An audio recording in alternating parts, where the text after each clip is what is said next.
Papua dikenal ada 4 zona ekologi. Nah, zona pegunungan atau dataran tinggi, terus zona dataran rendah atau kaki bukit ini. Terus kemudian ada bantaran sungai, danau sampai dengan muara sungai. Terus kemudian pesisir pantai, terus kemudian daerah kepulauan. Nah, 4 zona ekologi ini dia berpengaruh terhadap perilaku manusia di sekitarnya, kan? Jadi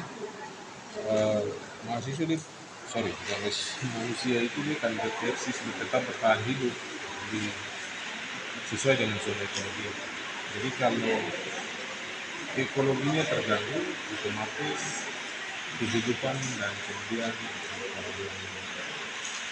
interaksi mereka dengan lingkungan itu pasti terganggu.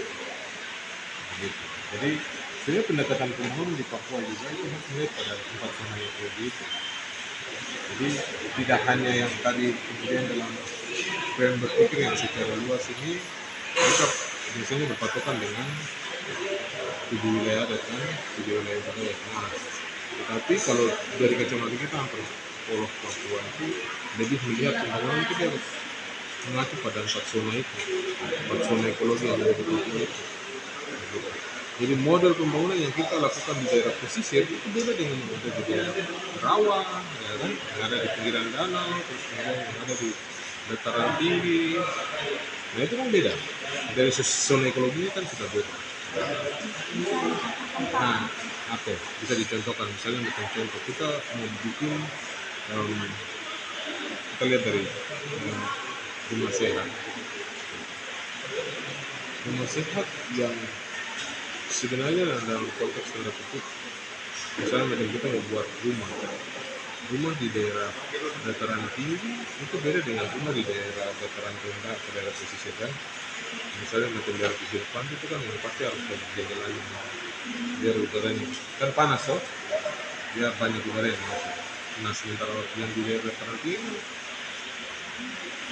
gini minim sekali. Biasanya kalau kita Honai itu kan hanya satu pintu saja, ya kan, tidak ada jendela, dan itu kemudian karena pengaruh dari ekologi, ya, suhu udara dingin kan, jadi itu kan rumah dengan model seperti itu kan kita hangat gitu. Terus kemudian yang rumah yang ada di daerah rawa, jadi itu disesuaikan dengan konteks ekologinya. Jadi kita mau membangun sesuatu itu harus kita sesuaikan dengan konteks ekologi. Jadi kita membangun itu tidak semua sama rata, dari pesisir pantai sampai gunung itu sama rata. Jadi harus beda-beda, harus disesuaikan dengan ekologinya.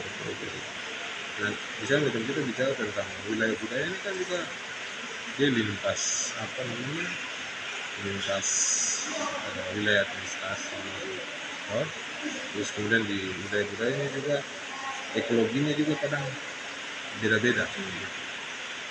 Jadi kita juga maksudnya pembangunan itu di Papua itu harus dilihat dari sisi yang ada di Papua, 4 zona itu. Menurut pandangan Bapak melihat sekarang pembangunan di Papua itu sudah bagaimana dengan ekologi? Jadi sebenarnya begini, setiap pembangunan yang ada di Papua harus melihat beberapa unsur dan kemudian dampak terhadap lingkungan dan juga budaya atau karena setiap pembangunan ini kan pasti tujuannya ke masyarakat. Nah masyarakat yang merasakan dampak daripada pembangunan ini seperti apa? Kadang saya berpikir pemerintah kan yang melakukan pembangunan kan semua satu, jadi dari pusat sampai daerah semua sama. Kita bicara Papua dari pantai sampai ke gunung, pesisir, lembah, rawa, danau, sungai itu semua sama. Sebenarnya kan beda gitu dalam penerapannya. Makanya kita harus paham dulu ekologinya seperti apa, terus kemudian paham masyarakatnya seperti apa, baru pembangunan itu diterapkan. Kalau tanpa seperti begitu, pasti masyarakat tidak akan merasakan dampaknya.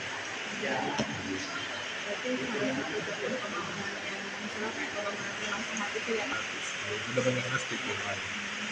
Jadi pola pendidikan juga kita harus lihat dari pola ekonomi, terus kemudian pola budaya ini seperti apa. Kalau untuk masyarakatnya sendiri Pak, ada pesan mungkin untuk menjaga ekologi dan budaya itu supaya tidak terlihat. Jadi saya lebih berpesan terhadap kita punya generasi muda, pesan buat generasi muda terutama teman-teman mahasiswa, kemudian pemuda itu harus kemudian mengawal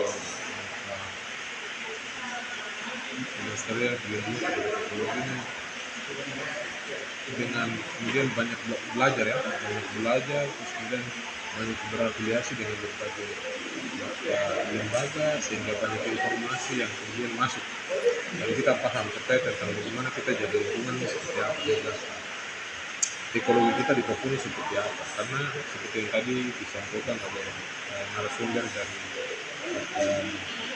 dari kehutanan ini, kata Rangga, ya ini Serangga disampaikan bahwa kadang kita menjaga tapi orang tua ini karena kebutuhan mendesak berkaitan dengan ekonomi, akhirnya apa yang mereka miliki itu mereka bisa lepas begitu, macam hutan kemudian tanah mereka bisa lepas karena itu kebutuhan ekonomi.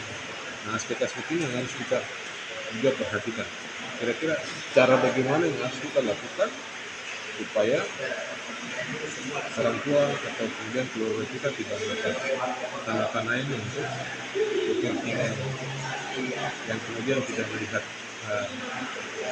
lingkungan itu, proteksi terhadap lingkungan.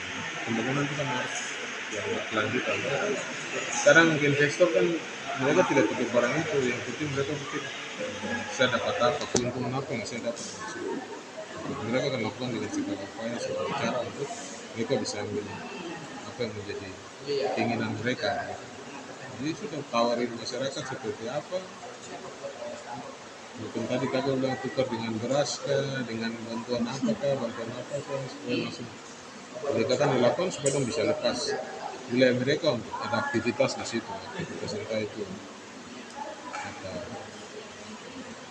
eksploitasi ya lingkungan segala macam, pertambangan kayu dan lain sebagainya. Jadi kalau kayak misalnya kasus misalnya yang kebun sawit itu ya itu Kalau kebun sawit ini kan begini gitu. Kalau kita bicara persoalan ini kan bukan hanya persoalan daerah, ini persoalan izin berkaitan dengan lingkungan ini kan, apalagi kalau hutan ini kan semuanya kan tidak disepakati di Papua, disepakatinya kan di Jakarta. Izinnya kan keluar dari Jakarta, bukan izinnya keluar dari Papua. Nah ini juga kan jadi soal sebenarnya. izinnya dari Jakarta ya kan? Iya, izinnya kan dari kementerian, bukan dari Papua.